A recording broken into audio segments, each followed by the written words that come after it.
Hey kids, it's Mr. Fly here, hope you're well. Bit of a sad day today because I've got to take back the big old KTM 790 Adventure R that I've been borrowing from KTM UK for the last couple of weeks. So thank you for those guys for letting me borrow the bike. Over that time I got to know the bike quite well. I've ridden it as much as I possibly can and it's been good. But yeah, as I say, sadly time has come to take it back. So thought I'd give you a few sort of closing thoughts on the bike as I return her. So if you're interested in the KTM 790 Adventure R, stick around and stay tuned.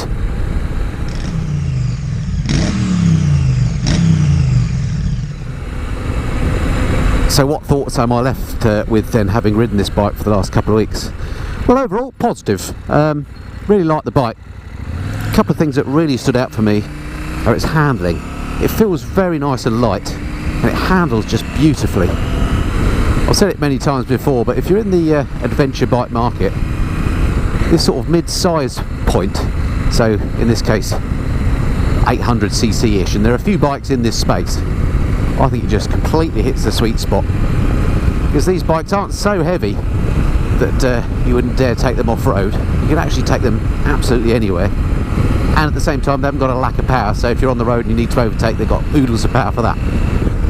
That said, one of my abiding thoughts of the 790 Adventure R is that it's a very tall bike. I'm 5'8", so a medium-sized fella, 32-inch leg, and the Adventure R I have found a little bit on the tall side for me. I'm completely on tiptoes on this bike. What's going on here? If I stop here, look, show you my feet. There we go, look, completely on tiptoes that side and that side.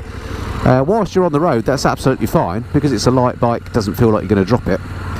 But it does mean that in all the time I've had this bike, I've not been able to ride one green lane, which is a real shame. Because particularly this R version of the 790 is the off-road version.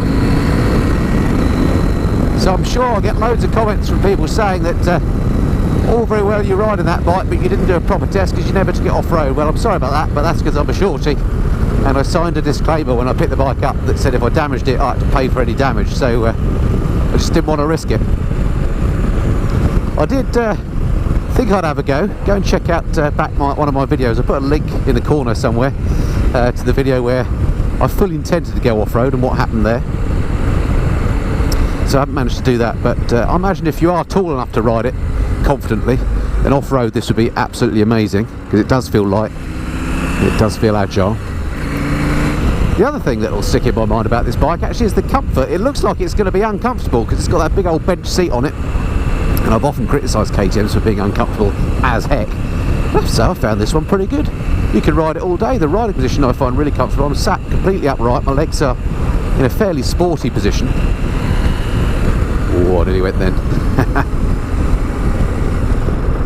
But it is very comfortable. You could ride it, you know, hours on end, no issues there. A couple of downsides though if you are going to use it as a sort of touring bike on road,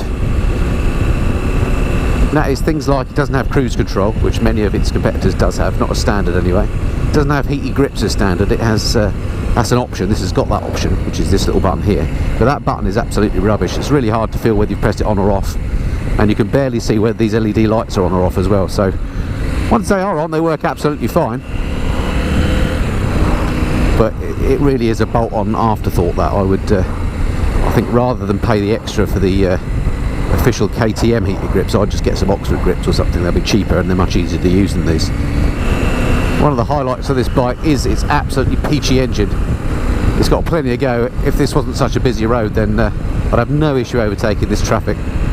So just because it's got a smaller engine than its 1200 plus cc big brothers doesn't mean to say it isn't practical. And of course you get slightly better fuel economy out of a smaller engine as well, and that all helps make it nice and light. They've done the very clever thing with the fuel tank on this by fitting it low down on the engine, keeps the weight nice and low as well, so that will help with that amazing balance and handling that I talked about. So lots to like on the bike. The other abiding memory actually I'll have about the Adventure R is this abominable screen that it's got. You may or may not like the look of this screen on the Adventure R, but it really is useless in terms of what it does.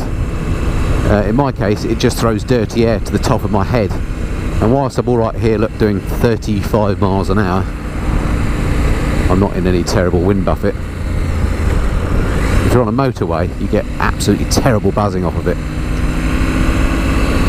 to the point that if you're doing 70 plus miles an hour, it made my vision go blurry, so that would have to go. Fairly easily done, of course. The non-R version of the bike doesn't have that. That has a bigger screen, which I assume would throw the air over your head. So definitely want to go for that.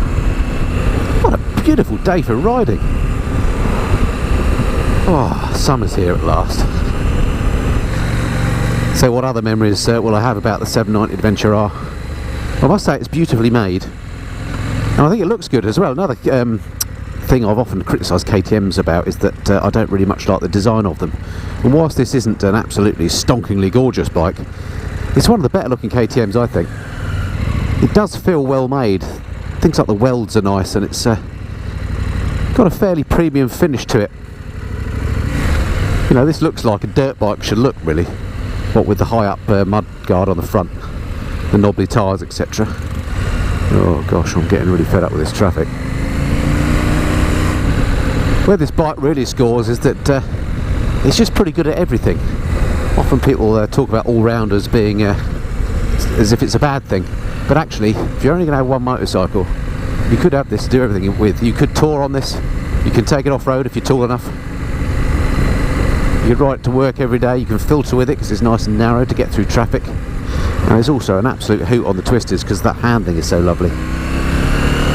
So yeah, it's a good sort of Swiss Army knife bike.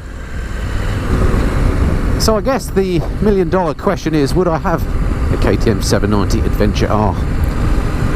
Well, the honest answer to that is no. And there are a couple of reasons for that. One is because KTM make the non-R version. I think I'd go for the non-R if I were to go for the KTM, because the non-R has the lower seat, it has a bigger windscreen, so in my case it would be the much more usable bike. Let's see if I can get past this car. Brilliant quick shifter on here, by the way. So yeah, out of the two 790 Adventures you can get, I'd go for the non-R. I definitely want that bigger screen to stop this terrible buffeting. And also I just feel happy getting my feet more planted on the ground. And then the other reason why I wouldn't have one is because of the competition. In this sector, the bikes that leap to my mind are things like the Triumph Tiger 800 and the BMW F800 GS and GS Adventure. Both bikes which I've been lucky enough to ride.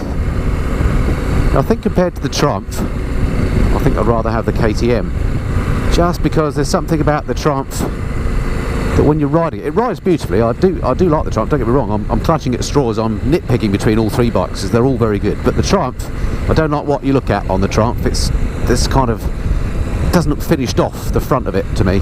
Plus, on the Tiger 800, it's got that Triumph TFT, which I don't really like. It looks a bit Fisher Price to me, it looks a bit toy-like. The KTM TFT is much nicer than the Triumph one.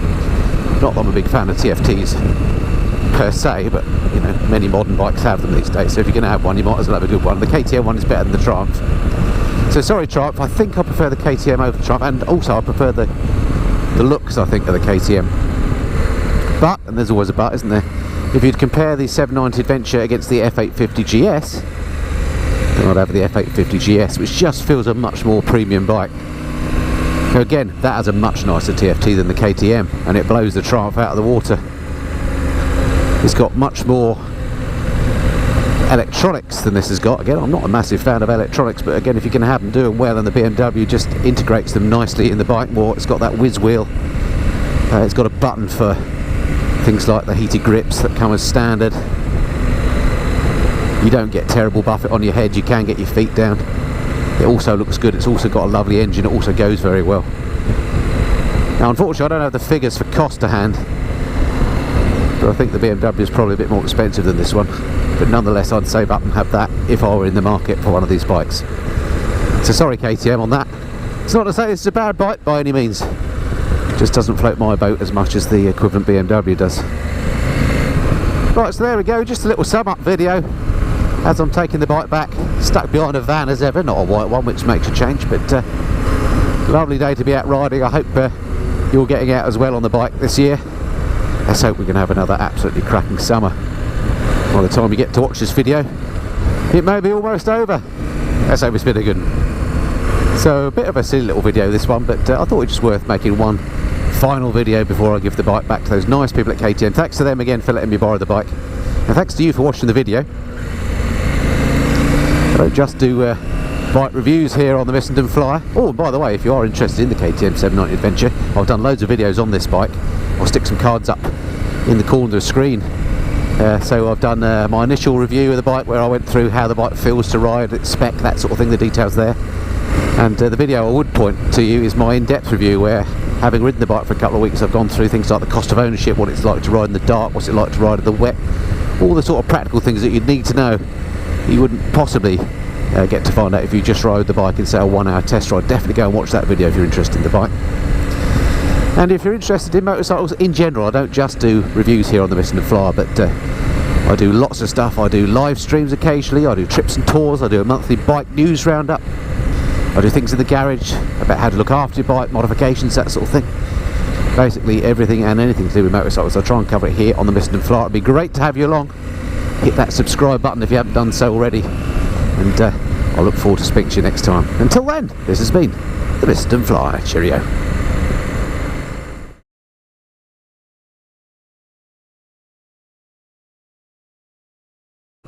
Oh, the one good road on the trip, the beautiful, glorious A413. And of course, we find a white van.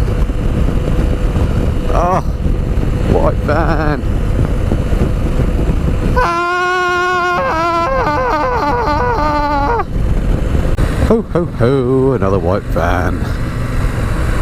Yeah, inaptly named Sprinter this time. Nice to be looking at the back of a Mercedes for a change. Yeah, nice white van. Big. Does a good job of blocking out the view. Thank you.